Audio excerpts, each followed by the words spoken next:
Welcome student. আমরা পরপর উচ্চ মাধ্যমিক এবং অন্যান্য বিভিন্ন শিক্ষা স্তরের শিক্ষাবিজ্ঞান সম্পর্কিত বিষয় আলোচনা করছিলাম। মেইনলি উচ্চ মাধ্যমিকের সিলেবাসটাকে আমরা ফলো করছিলাম। আমরা শিখন কৌশল এই অধ্যায়ের মধ্যে ছিলাম।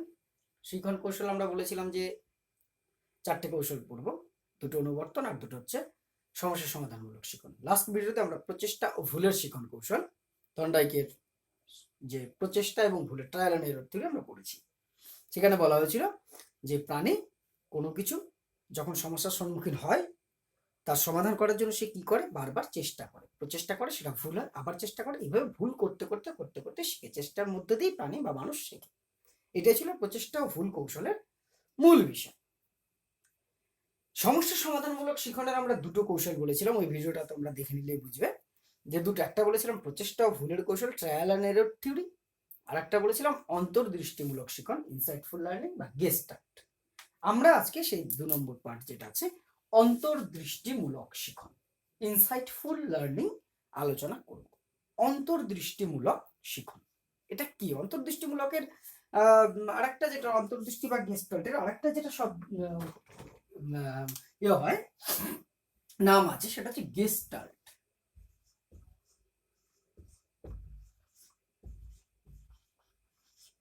গেস্টাল্ট গেস্টাল্ট হচ্ছে একটি জার্মান শব্দ। গেস্টাল্ট একটি জার্মান শব্দ। এর অর্থ হচ্ছে আকৃতি বা অবয়ব।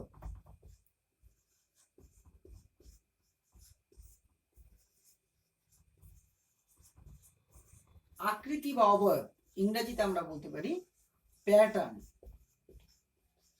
আকৃতি বা অবয়ব, গেস্টাল্ট একটি জার্মান শব্দ। এর অর্থ হচ্ছে আকৃতি বা অবয়ব, ইংরেজিতে প্যাটার্ন। প্যাটার্ন বলতে আমরা কি বুঝি? কোনো কিছুর সমস্ত আকৃতিটা, সমগ্র আকৃতিটাকে বলা হচ্ছে তার প্যাটার্ন।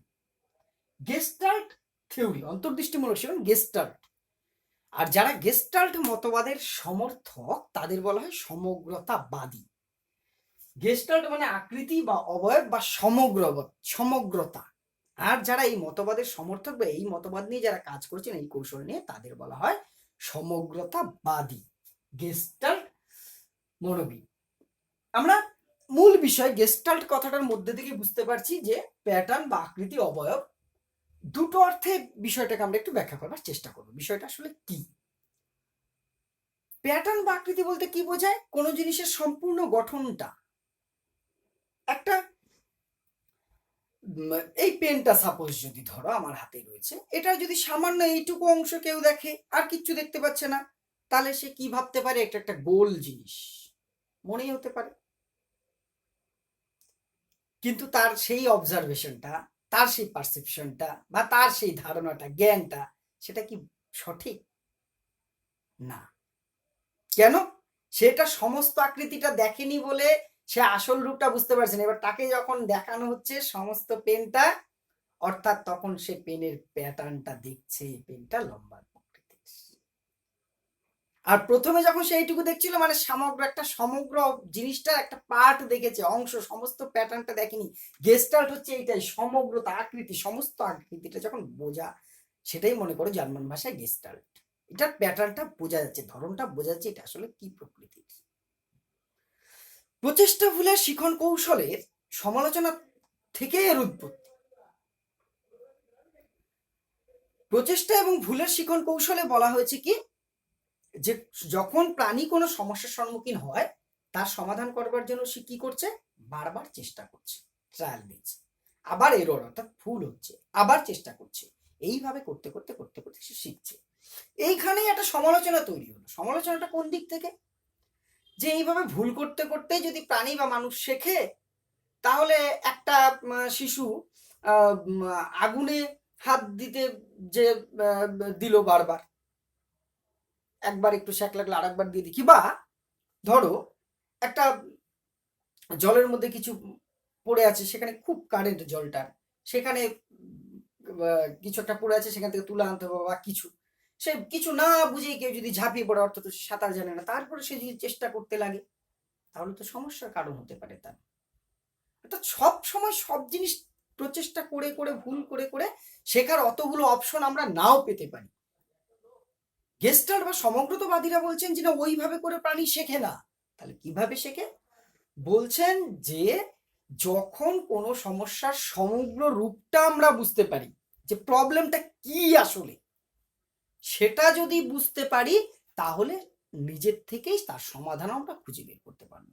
অর্থাৎ সমস্যার সমগ্র রূপটা, আকৃতিটা যখন বুঝতে পারা যাবে তখন নিজে থেকেই তার সমাধানের উপায় বের করা যাবে। এটাই হচ্ছে গেস্টাল্ট তত্ত্বের মূল কথা, যেটা এতক্ষণ ধরে বলছি। গেস্টাল্ট হচ্ছে একটি জার্মান শব্দ, এর অর্থ আকৃতি বা অবয়ব বা আকার, ইংরেজিতে যার অর্থ হচ্ছে প্যাটার্ন। অর্থাৎ প্রবলেমের প্যাটার্নটা যখন প্রাণী বা শিশু বা শিক্ষার্থী বা মানুষ বুঝতে পারবে, অর্থাৎ আমি যখন বুঝতে পারবো যে প্রবলেমটা কি ধরনের, কেমন সমস্যাটা, তখন আমি নিজের থেকেই তার সমাধান করতে পারবো। সমস্যাটা না বুঝে বারবার চেষ্টা করে ভুল করা, চেষ্টা করে ভুল করা, এই তত্ত্বটাকে এরা কিন্তু গেস্টাল্ট থিওরিতে কিন্তু সমর্থন করা হয়নি। আবার এর আরেকটা নাম বলেছি, প্রথমে আমি হেডলাইন করেছি অন্তর্দৃষ্টিমূলক শিখন, ইনসাইটফুল লার্নিং ইংরেজিতে বলছি। ইনসাইট, অন্তর্দৃষ্টি। আমরা অনেক সময় শুনি অন্তরাত্মার ডাকে, এই কাজটা করেছে তোমার ভেতর থেকে। অর্থাৎ ওই সমস্যায় অন্তর্দৃষ্টি বলতে কি বোঝাচ্ছে, যে যখন প্রাণী কোনো সমস্যায় পড়ছে তখন সমস্যার সমগ্র রূপটা যখন প্রাণী বুঝতে পারছে তাকেই বলা হচ্ছে, তখন তার সমাধান করতে পারছে সে নিজেই, এটাকেই বলা হচ্ছে অন্তর্দৃষ্টি, ইনসাইট। অর্থাৎ ভেতর থেকে আমি বুঝতে পারছি ও এইটা এই প্রবলেম। সাইকেল চালিয়ে আমি যাচ্ছি, সাইকেল একটা ঘাট ঘাট ঘাট ঘাট আওয়াজ হচ্ছে, আমাকে আগে কি করতে হবে, সমস্যাটা বুঝতে হবে কোথার থেকে আওয়াজটা হচ্ছে। না বুঝেই প্রথমেই একটা সাইকেলের বেলটাকে খুলে একটু গুতিয়ে গুতিয়ে নিলাম, তারপরে চালাম, আবার আওয়াজ হচ্ছে, তারপরে আবার সামনের চাকার একটু দেখি পাম্পটা চেক করলাম, আবার চালালাম। তো এই করে কতক্ষণ চলবো? এটা হচ্ছে প্রচেষ্টা ভুলের কৌশল। আর গেস্টাল্ট থিওরির মতে কি বলছে, যে না, আগে ভালো করে সাইকেলটা চালাতে চালাতে আওয়াজটা কোথার থেকে আসছে সেটা আমাকে আইডেন্টিফাই করতে হবে, অথবা সাইকেলটা হাঁটিয়ে নিয়ে আমি আগে কনফার্ম হবো সাউন্ডটা কোথার থেকে হচ্ছে। পরে দেখলাম যে ওই চেনের ওখানে একটা গাছের পাতা বা কিছু একটা ঢুকে সেটে আছে, ওইটা যখনই চাকাটা ঘুরছে রিং এর মধ্যে বা স্ক্রুপের মধ্যে কোথাও একটা লেগে আওয়াজ হচ্ছে। অর্থাৎ যখনই আমি সেই সমস্যাটা বুঝতে পারলাম, আমি এবার নিজের থেকে তার সমাধান বের করতে পারলাম। বা দেখলাম সাইকেলের চাকাটা, পেছনের চাকাটা হয়ে গেছে টাল, অর্থাৎ বেঁকে মাঝে মধ্যেই লাগছে সাইকেল, এর জন্য সাউন্ড হচ্ছে। অর্থাৎ সমস্যাটা বুঝতে পারলে তখন নিজেই তার সমাধান করতে পারবো। তার মানে এই নয় যে আমি সাইকেল মেকানিক হয়ে নিজে ঠিক করবো। তো এইবার আমি মিস্ত্রিকে যে বলতে পারি যে দেখো তো এই প্রবলেম হয়েছে। আর প্রচেষ্টা ভুলের কৌশল কি বলছে, এইটা আগে ঠিক করলাম, ও ঠিক হলো না, তো এইবারে এইটা দেখি, না এটাও ঠিক হলো না, তাহলে ওইটা দেখি। গেস্টাল্ট থিওরি কিন্তু তার উল্টো কথা বলছে, যে প্রবলেমটা আগে নিজে সম্পূর্ণটা বোঝো। যখন কোনো সমস্যার আমরা পড়বো, তখন যখনই তার সমগ্র রূপটা আমরা বুঝতে পারবো, নিজের থেকেই প্রাণী নিজের থেকে তার অন্তর থেকে তার সমাধান করতে পারবো। অন্তর্দৃষ্টিমূলক শিখন, এই জন্য বলে ইনসাইটফুল লার্নিং। আর এটাকে বলা হচ্ছে গেস্টাল্ট থিওরি। গেস্টাল্ট, তাহলে এটা খুব শর্ট হয়, গেস্টাল্ট কি ভাষার কথা, জার্মান শব্দ, এর অর্থ আকৃতি বা অবয়ব, প্যাটার্ন। গেস্টাল্ট তত্ত্বের প্রবক্তা হচ্ছে তিনজন। গেস্টাল্টবাদী বা সমগ্রতাবাদী অনেকেই পরবর্তীকালে সমর্থক আছেন, কিন্তু মেন হচ্ছে তিনজনের প্রবক্তা। কাফকা, জার্মান মনোবিদ তিনজন, কাফকা, কোহলার আর ওয়ার্দিমার।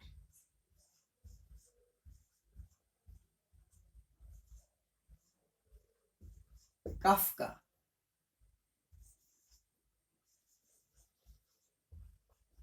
কোহলার আর হচ্ছে ওয়ার্দিমার বা ওয়ার্দিমার বা ভারদিমার, বিভিন্ন উচ্চারণ থাকতে পারে। তিনজন মনোবিদ, কাফকা, কোহলার আর হচ্ছে কাফকা, কোহলার, ওয়ার্দিমার বা ভারদিমার, ওয়ার্দিমার। বিভিন্ন কাফকাই, আমার পেনটার জন্য এটা একটু বোঝা যাচ্ছে না লেখাটা, কাফকা, কোহলার এবং ওয়ার্দিমার।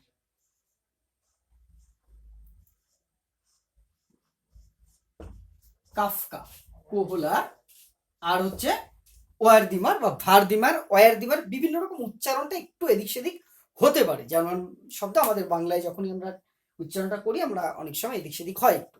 কাফকা, কোহলার এবং ওয়ার্দিমার নামে তিনজন মনোবিদ এই সমগ্রতা বা গেস্টাল্ট তত্ত্বের প্রবর্তক। এদের বলা হয় সমগ্রতাবাদী।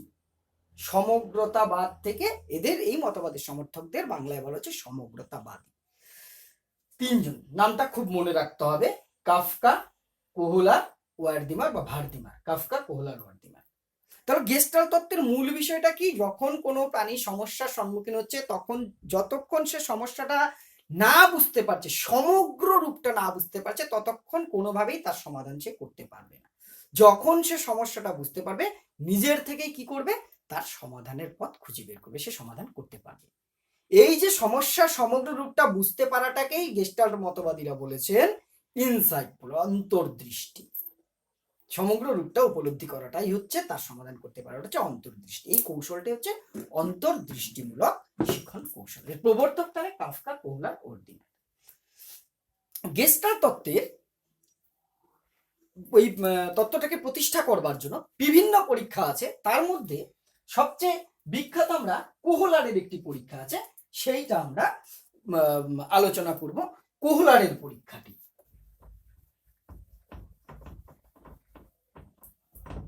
কোহলার 1913 থেকে 17 সালের মধ্যে দীর্ঘদিন ধরে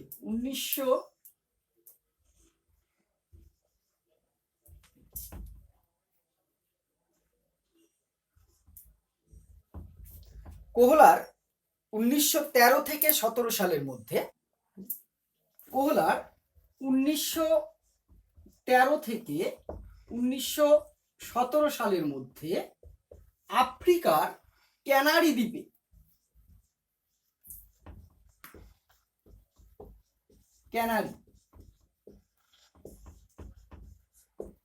ক্যানারি একটা দ্বীপ আফ্রিকায়। কোহলার 1913 থেকে প্রায় 4-5 বছর ধরে তিনি ওখানে থেকে বিভিন্ন পরীক্ষা নিরীক্ষা করেছেন।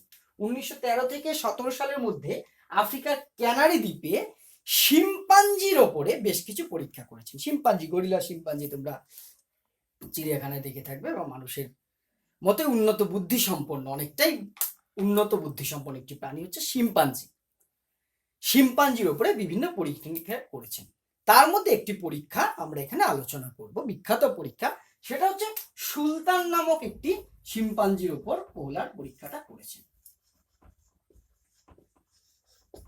সুলতান নামক একটি শিম্পাঞ্জির উপর 1913 থেকে 17 সালের মধ্যে আফ্রিকার ক্যানারি দ্বীপে কোহলার করেছেন। কাফকা, ওয়ার্দিমার নয়, কিন্তু পরীক্ষাটা মেনলি করেছেন কোহলার। কোহলার যে পরীক্ষা করেছেন সেইটা আমরা আলোচনা করব। পরীক্ষাটা এইরকম,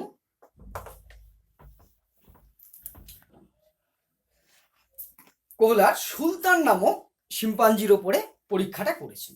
উপকরণ হচ্ছে প্রথমত একটি শিম্পাঞ্জি, যার নাম আগেই আমি বলেছি সুলতান। শিম্পাঞ্জিটার নাম সুলতান। একটি বড় খাঁচা,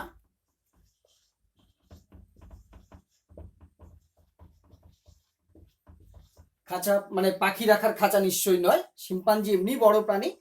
এই একটা ঘরের মতো প্রায় এরকম বড় একটি লোহার খাঁচা, এক কাঁদি কলা,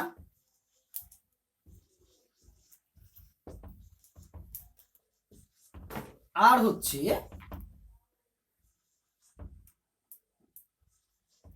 একটি ছোট ও বড় লাঠি। এটার ডিটেলসটা আমি মুখেই বলছি, দেখিয়ে দিচ্ছি। সুলতান নামক একটি শিম্পাঞ্জি, একটি বড় খাঁচা, এক কাঁদি কলা, একটি ছোট এবং একটি বড় লাঠি। লাঠি দুটোর বৈশিষ্ট্য কি? একটা ছোট লাঠি, একটা বড় লাঠি। এরকম ধরো একটা ছোট লাঠি আর একটা এটার তুলনায় একটু বড় লাঠি। দুটো লাঠির বৈশিষ্ট্য হচ্ছে যে এই দুটো লাঠিকে এরকম জোড়া দিয়ে একটা বড় লাঠিতে পরিণত করা যায়। আশা করি বোঝাতে পেরেছি। একটি ছোট এবং একটি বড় লাঠি, দুটো লাঠিকে এমন ভাবে রাখা যে দুটো লাঠিকে জোড়া দিয়ে একটি বড় লাঠিতে পরিণত করা যাবে। এই হচ্ছে লাঠির বৈশিষ্ট্য। এটা এখানে ডিটেলসে লিখতে হয় ব্যাপারটা। একটি ছোট এবং একটি বড় লাঠি এমন ভাবে তৈরি যাতে জোড়া দিয়ে একটি বড় লাঠিতে পরিণত করা যায়। এই কটা উপাদান নিয়ে তিনি পরীক্ষাটা করলেন। কিভাবে শুরু করলেন? প্রথমে শিম্পাঞ্জিটিকে সে বড় লোহার খাঁচার ভেতরে রাখলেন। তিনি শিম্পাঞ্জিকে লোহার খাঁচায় প্রথমে রেখে তার নাগালের বাইরে কলার কাঁদিটাকে রাখলেন। সাপোজ ধরো এইটা খাঁচা, এর মধ্যে সুলতান রয়েছে, সুলতান এখানে আছে, এইরকম একটা দূরে এইখানে কলাটাকে রাখা হয়েছে। তার লক্ষ্যবস্তু কলার কাঁদিটাকে এখানে রাখা হয়েছে। কিন্তু এই দূরত্বটা নির্বাচন করার ক্ষেত্রে একটা বিশেষ ব্যাপার আছে, বিষয়টা একটু ভালো করে শুনে নেবার চেষ্টা করবি। কিরকম দূরত্বে? এমন দূরত্বে কলার কাঁদিটাকে রাখা হলো যাতে সুলতান এই খাঁচার কোনো জায়গা থেকে উঠে খালি হাতে কলার কাঁদিটাকে নাগাল পাবে না, ছোট লাঠিটাকে দিয়েও নাগাল পাবে না, বড় লাঠিটাকে দিয়েও নাগাল পাবে না। কিভাবে নাগাল পাবে? যখন শুধুমাত্র দুটো লাঠিকে জোড়া দিয়ে একটি বড় লাঠি তৈরি হবে, তখন সে কলার কাঁদিটাকে কিন্তু নাগাল পাবে বা টেনে নিয়ে আসতে পারবে। অর্থাৎ এমন দূরত্বে খাঁচার মধ্যে সুলতানকে রেখে এমন দূরত্বে কলার কাঁদিকে রাখা হলো, কোনো অ্যাঙ্গেল থেকেই সে খালি হাতে কলার কাঁদিটাকে নাগাল পাবে না, কোনো একটি ছোট লাঠি দিয়েও নাগাল পাবে না, বড় লাঠিটা দিয়েও নাগাল পাবে না। যখন দুটো লাঠিকে জুড়ে একটি বড় লাঠি তৈরি হবে, তখন সে অনায়াসে নাগাল পাবে এবং টেনে নিতে পারবে। এই হলো পরিস্থিতি, পরীক্ষামূলক পরিস্থিতি। এইরকম অবস্থায় রেখে কোহলার কি করলেন? সুলতানের আচরণটা পর্যবেক্ষণ করলেন। খাঁচার মধ্যে রেখে কলাটাকে এরকম নির্দিষ্ট দূরত্বে রাখা হলো এবং খাঁচাটাকে বাইরের থেকে আটকে দিয়ে, কিন্তু খাঁচা তো আর বন্ধ থাকে না, গ্রিল দেওয়া, বাইরের থেকে সমস্ত আচরণটাকে অবজার্ভ করা যাবে। সেই রকম অবস্থায় সুলতান অর্থাৎ সেই শিম্পাঞ্জি তার আচরণ কোহলার কি করলেন? পর্যবেক্ষণ করলেন। কি দেখা গেল? 4টে ধাপে এখানে পর্যবেক্ষণটাকে তিনি করেছিলেন, 4টে পর্যায়ে বা 4টে ধাপে। প্রথম পর্যায়ে, ফার্স্ট ফেজ, প্রথমে দেখা গেল সুলতান অর্থাৎ সে শিম্পাঞ্জিটি এই কলার নাগাল পাবার জন্য বিভিন্নভাবে তোমার যে হাত দিয়ে এদিক দিয়ে সেদিক দিয়ে কলাটাকে নাগাল পাবার চেষ্টা করল। যথারীতি সে কি ব্যর্থ হবেই, কারণ যেহেতু তার নাগালের বাইরেই তো রাখা হয়েছে, সে কলার নাগাল পেল না। তখন সে প্রথমে ছোট লাঠিটাকে নিয়ে একবার চেষ্টা করছে এখান থেকে কলার নাগাল পাবার, পাবে না। বড় লাঠিটা দিয়েও চেষ্টা করে সে কিন্তু পাচ্ছে না, ব্যর্থ হচ্ছে। এইভাবে করে বিভিন্নভাবে চেষ্টা করেও সে বারবার কি হচ্ছে? ব্যর্থ হতে লাগলো। হাত দিয়ে যখন ব্যর্থ হলো, দ্বিতীয় পর্যায়ে আমরা কি দেখছি? যে দ্বিতীয় পর্যায়ে সে একবার ছোট লাঠিটা দিয়ে আর একবার বড় লাঠি, দুটো পৃথক পৃথক লাঠি দিয়ে বিভিন্ন অ্যাঙ্গেল থেকে বিভিন্নভাবে, শিম্পাঞ্জি যেমন হয় অনেকটা তো বাদর বা হনুমানের মতোই বিভিন্নভাবে লাফিয়ে ঝাঁপিয়ে এই লাঠি দিয়ে সেই লাঠি দিয়ে কুচিয়ে এইভাবে করে সে অনেকবার চেষ্টা করলো, ব্যর্থ হলো। প্রথমে হাত দিয়ে বিভিন্ন এই জায়গার থেকে সেই জায়গার থেকে, তারপরে ছোট লাঠি দিয়ে একবার, বড় লাঠি দিয়ে একবার, এইভাবে সেইভাবে সে কলার নাগাল পাওয়ার চেষ্টা করে ব্যর্থ হলো। থার্ড ফেজে যেটা হলো, তৃতীয় পর্যায়ে এইভাবে করে যেতে যেতে সুলতান যখন দেখছে এই লাঠি দিয়েও পাচ্ছি না, ওই লাঠি দিয়েও পাচ্ছি না, ওর কিন্তু যথেষ্ট বুদ্ধি, তখন একটা লাঠি দিয়ে আরেকটা লাঠিকে ঠেলছে, ঠেলে ঠেলে যদি কলাটার নাগাল অন্তত পাওয়া যায়। অত ক্ষুধার্ত অবস্থায় রয়েছে, আর শিম্পাঞ্জি কলা দেখলে একটু পাগল হয়েই যায়। আর পরীক্ষামূলক পরিস্থিতি মানেই ক্ষুধার্ত অবস্থাতেই পরীক্ষাটা করা হয়েছে। সে লাঠি দিয়ে একটা লাঠি দিয়ে আরেকটা লাঠিকে ঠেলে ঠেলে ঠেলে ঠেলে খাবার নাগাল পাবার, তার উদ্দেশ্য পূরণ করবার চেষ্টা করছে। তো এবারে ব্যর্থ হলো। এইখানে কোহলার সুলতানকে বাইরের থেকে কিছু ইঙ্গিত দেওয়ার চেষ্টা করছে, যে লাঠিটা জোড়া টোড়া লাগবে, লাগাতে পারবে, এরকম তাকে সংকেত দেওয়ার চেষ্টা করছে, কিন্তু সুলতান সেটা বুঝতে ব্যর্থ হলো। সে কিন্তু পারছে না সেটা বুঝতে। এইভাবে অনেকক্ষণ চেষ্টা করার পর সুলতান একটা সময় এবার ফার্স্ট হতাশ, যে কলার খাওয়া নেই আমার ভাগ্যে, এরকম একটা পরিস্থিতি। সে এবার কি করলো? অনেকক্ষণ চেষ্টা করেও যখন সে সাকসেস নয়, তখন হতাশ হয়ে সে খাঁচার মধ্যে বসে পড়ল। বসে বসে ও যা করার লাঠিগুলো নিয়ে খেলা করছে। খুব ইম্পর্টেন্ট ফোর্থ ফেজ, চতুর্থ পর্যায়টা একটু ভালো করে বোঝার চেষ্টা করবে। কেন এটাকে ইনসাইটফুল বা অন্তর্দৃষ্টি বা গেস্টাল্ট বলা হয়েছে? অনেকক্ষণ চেষ্টা করে যখন হতাশ, তখন সে খাঁচায় বসে লাঠি দুটো নিয়ে নিজ মনে আনমনে খেলছে। কোহলার ভাবছে ও তো ভুলেই গেছে কলা খাওয়ার কথা। আসলেও হয়তো তাই, তখনকার মতন তার মাইন্ড থেকে হয়তো আউট হয়ে গেছে। কিন্তু এইভাবে করে লাঠি দুটি নিয়ে খেলতে খেলতে খেলতে খেলতে খেলতে খেলতে কোনো এক সময় সে কি করলো, নিজের অজান্তেই বাজান্তে সে লাঠিটা দেখলো জয়েন্ট হয়ে গেছে। লাঠি দুটো নিয়ে খেলতে খেলতে, যেহেতু জোড়া লাগার একটা সিস্টেম, সহজ সিস্টেম লাঠিটার মধ্যে রাখা আছে, লাঠিটা নিয়ে খেলতে খেলতেই কখন সে লাঠিটা জয়েন্ট করে ফেললো। যখনই না তার এই লাঠিটা জয়েন্ট হলো, কোনো সময় অপচয় নয়, আর কোনো সময় অপচয় না করলে সুলতান কি করলো, লাফিয়ে উঠে এবার কলার নাগাল পেল এবং তার কাঙ্ক্ষিত লক্ষ্যে পৌঁছালো, অর্থাৎ কলা আয়ত্ত এনে সে তার উদ্দেশ্য বা চাহিদাটা পূরণ করলো।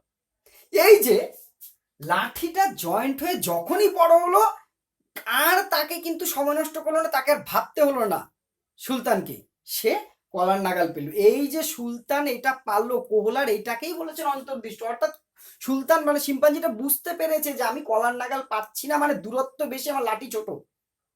ও সমস্যাটা বুঝতে পেরেছে, কিন্তু ওর হাতে তখন সমাধানের উপায় ছিল না। ওই যে লাঠি দিয়ে ঠেলে ঠেলে পাওয়ার চেষ্টা করেছিল। বুঝতে পেরেছে যে আমার সমস্যাটা হচ্ছে দূরত্ব।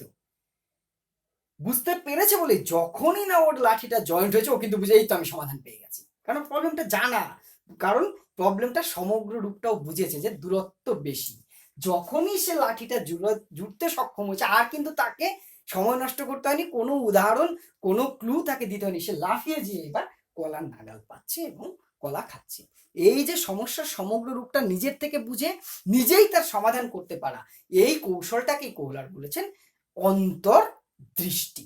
আর এই শিখন কৌশলটা হচ্ছে অন্তর্দৃষ্টিমূলক শিখন, যেহেতু তার ভেতর থেকে এটা আসছে, অন্তর্দৃষ্টি, ইনসাইটফুল লার্নিং। এই সমস্যার সমগ্র রূপটা বুঝতে পারা, এটাকেই বলা হচ্ছে গেস্টাল্ট, অর্থাৎ আকৃতি, সমস্যার টোটাল আকৃতিটা সে বুঝতে পেরেছে, একেই বলা হচ্ছে অন্তর্দৃষ্টিমূলক শিখন। পরবর্তী সময়ে যখনই তাকে ওই পরিস্থিতি রাখা হচ্ছে, সুলতান এবারে কি করছে, নিজের মতন করে সুন্দর লাঠিটাকে জয়েন্ট করছে, জয়েন্ট করে কলা টেনে খাচ্ছে। ও শিখে গেছে ব্যাপারটা, কেউ তাকে শিখিয়ে দেয়নি, নিজেই সমস্যাটা বুঝতে পেরেছে, সমগ্র রূপটা নিজেই তার সমাধান করতে পেরেছে। এটাকেই বলা হচ্ছে অন্তর্দৃষ্টি, এবং এই শিখন কৌশলটাই অন্তর্দৃষ্টিমূলক শিখন কৌশল। এখান থেকে কোহলার কি সিদ্ধান্তে আসলেন, বেশ কিছু সিদ্ধান্তে কোহলার কিন্তু পৌঁছালেন। প্রথমত কি, প্রথম সিদ্ধান্তে যেটা পৌঁছালেন যে প্রাণী শেখে হঠাৎ প্রত্যক্ষণের মাধ্যমে। হঠাৎ প্রত্যক্ষণ আচমকাই প্রাণীর মধ্যে সমস্যার রূপটা বোঝা এবং তার সমাধান রূপটা কি করে সমাধান উপায় আছে সেটা বুঝতে পারে। যেমন সুলতান করলো, যখনই তার লাঠিটা জয়েন্ট হয়ে গেল, সে কিন্তু হঠাৎ করে এই তো এইভাবে এইবার আমি ইউরেকা, অর্থাৎ সেই রকম যে আমি তো এবার কলার নাগাল পেয়ে যাবো। অর্থাৎ হঠাৎ করেই তার মধ্যে সমস্যার সমাধানের কৌশলটা চলে আসে। এইটাকে বলা হচ্ছে হঠাৎ প্রত্যক্ষণ। হঠাৎ প্রত্যক্ষণ অর্থাৎ প্রাণীর মধ্যে শিখন ঘটে যে হঠাৎ প্রত্যক্ষণের মাধ্যমে। আর একটা কি সিদ্ধান্ত, যে প্রাণী সমস্যা প্রচেষ্টার মধ্যে দিয়ে শেখে না, প্রচেষ্টার মাধ্যমে কিন্তু শেখে না। প্রাণী কিসের মাধ্যমে শেখে, অন্তর্দৃষ্টির মাধ্যমে। ওই যে থন্ডাইক যেটা বলেছিলেন, চেষ্টা করছে ভুল হবে, আবার চেষ্টা করবে আবার ভুল হবে, সমগ্রবাতীরা বা কোহলার বললেন যে না, ওইভাবে কোনোদিনই শেখা যাবে না, সমগ্র রূপটা বুঝলে তাহলে সে নিজের থেকে শিখবে। আর প্রচেষ্টা ভুলের মাধ্যমে শেখা মানে হচ্ছে কোহলারের ভাষায় এটা আন্দাজে শেখা। আমি কিছু একটা ট্রাই করছি, ঝড়ের তীর মেরে দিলাম, বক মূল্য তো বললো, না মূল্য না মূল্য ব্যাপারটা। আর কোহলার বলছে যে না, এর মাধ্যমে শেখে না, শেখে নিজের যখন সমস্যাটা বুঝতে পারবে। আর একটা যেটা বলা হয়েছে, প্রাণীর শিখনের ক্ষেত্রে সক্রিয়তার প্রয়োজন। এইটা তো যে কোনো শিখনের জন্যই প্রয়োজন।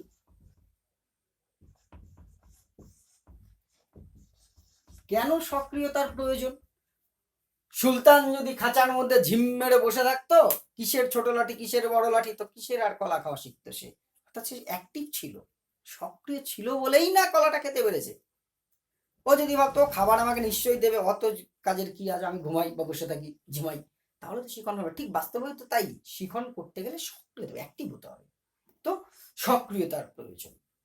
এবং আরেকটা যেটা সিদ্ধান্ত, সেইটা হচ্ছে অন্তর্দৃষ্টির বা শিখনের মধ্যে দিয়ে কি হয়, প্রাণীর মধ্যে সংগতি বিধান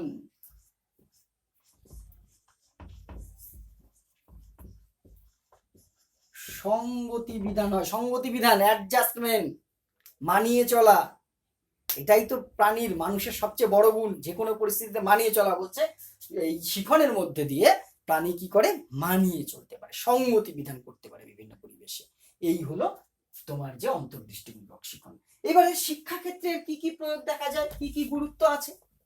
প্রথমত হচ্ছে শিক্ষাক্ষেত্রে আমরা এটাকে কিভাবে গুরুত্বগুলো কি কি পেতে পারি।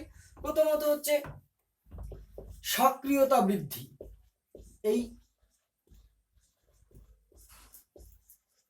এই কৌশলকে যদি আমরা প্রয়োগ করি তাহলে কি করতে হবে, শিশুদের শিক্ষাক্ষেত্রে সক্রিয়তা বাড়াতে হবে, তাদের উৎসাহ করতে হবে কাজ করতে, জোর করে চাপিয়ে না দিয়ে যে তুমি এটা করো, এইভাবে শেখো, এইভাবে পড়ো।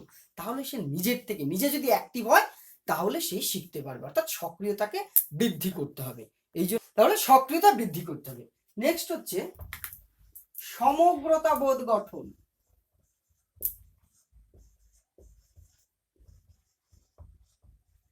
সমগ্রতা বোধ অর্থাৎ গেস্টাল্ট থিওরির মূল বিষয় হচ্ছে সমস্যার সমগ্র রূপটা বুঝতে হবে।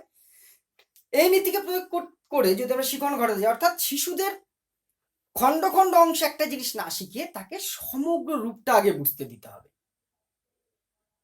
না হলে সে অন্ধের হস্তি দর্শনের মতন হবে। অর্থাৎ অন্ধ মানুষ সে যদি হাতি দেখতে যায়, যে হাতির পা ধরে আসবে সে বলবে হাতি বোধহয় ওইরকমই পিলারের মতো হয়, যে শুধু সুর ধরেছে সে বলবে হাতি পাইপের মতন দেখতে হয়, যে হাতির কান ধরবে সে ভাববে হাতি ওই কুলোর মতন হয়, যে হাতির দাঁত ধরেছে সে বলবে হাতি মূলোর মতন হয়। কারোরটাই ভুল না, কিন্তু কেউ ঠিকও না। আর যে টোটাল হাতিটা দেখবে সে হাতির সম্পর্কে সঠিক ধারণা পাবে। এটাই বলা হচ্ছে সমগ্রতা বোধ। অর্থাৎ শিখনের ক্ষেত্রে পাঠ পাঠ ভাবে শেখালে চলবে না, সমগ্র রূপটা আগে তাকে বুঝতে দাও, তাহলে সে সহজে বুঝতে পারবে মূল বিষয়টা। অর্থাৎ একটা বিষয় পড়াতে গেলে তাকে অংশ অংশে ভাগ করে না পড়ি, আগে তার টোটালটা ভাবার্থটা, তাকে একটা গল্প পড়তে গেলে তার মূল বিষয়টা, একটা কবিতা পড়ার আগে তার মূল ভাবার্থটা সে বুঝতে চাইবে, কি বলতে চাইছে, কি বোঝাতে চাই, তাহলে তার কাছে পড়তে সুবিধা হবে। অর্থাৎ সমগ্রতা বোধ বলেছে। নেক্সট এর গুরুত্ব কি, সমগ্র থেকে বিশেষে যেতে হবে।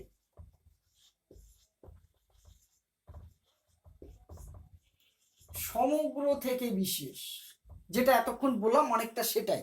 অর্থাৎ আগে টোটাল পার্ট পড়ে তারপরে মানুষ, হিউম্যান বডি প্রথমেই পার্ট পার্ট করে ফুসফুস পাকস্থলী এটা সেটা সম্বন্ধে জ্ঞান দিলাম না, আগে টোটাল বডিটার সম্পর্কে তার একটা কনসেপ্ট হলে তারপরে তাকে পার্ট পার্ট অংশে যাও। একটা টোটাল গল্প তাকে একটা স্তবক পড়িয়ে টোটাল ওর মধ্যে না যে আগে টোটাল গল্পটা পড়িয়ে তার সম্বন্ধে একটা ধারণা তৈরি হলো, এবার তাকে এক একটা অংশ নিয়ে বিশ্লেষণে, আগে সংশ্লেষণ তারপরে বিশ্লেষণ, টোটাল ব্যাপারটা আগে তারপরে তার পার্টে পার্টে পার্টে পার্টে যাওয়া। নেক্সট হচ্ছে মূর্ত থেকে বিমূর্ত।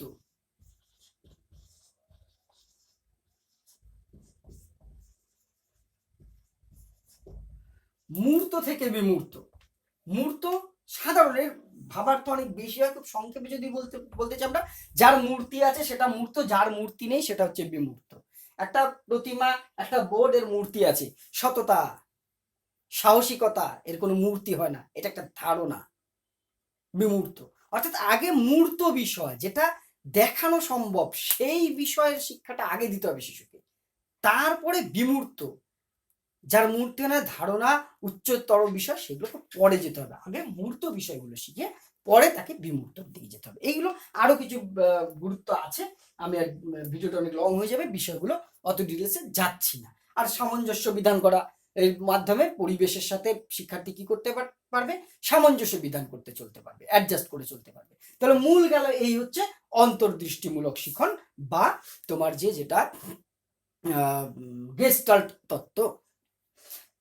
তাহলে অন্তর্দৃষ্টিমূলক শিখন বা গেস্টাল্ট তত্ত্বের মূল কথা তাহলে কি, যে প্রাণী কোনো কিছু শিখন প্রচেষ্টা ভুলের মাধ্যমে শেখে না, যখন সে কোনো সমস্যার সমগ্র রূপটা বুঝতে পারে তখন নিজের থেকেই তার সমাধান করতে সে সক্ষম হবে।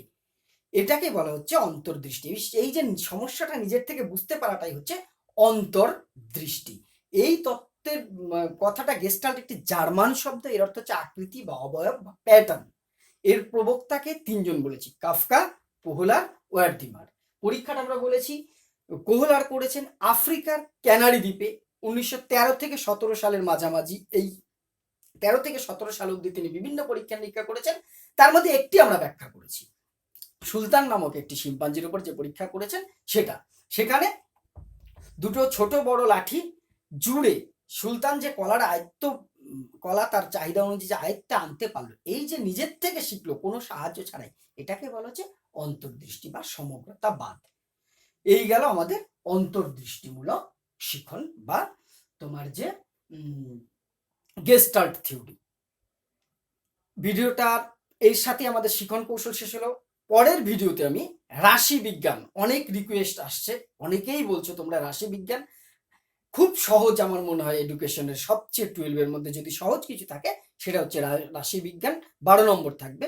আমি পার্ট করে একদম ডিটেলসে রাশি বিজ্ঞানটা যতটা সহজ করা যায় আমি তোমাদেরকে আলোচনা করব। ভিডিওটি ভালো লাগলে তোমরা সাবস্ক্রাইব এবং শেয়ার করবে এবং কোনো প্রশ্ন থাকলে জানাবে। ধন্যবাদ।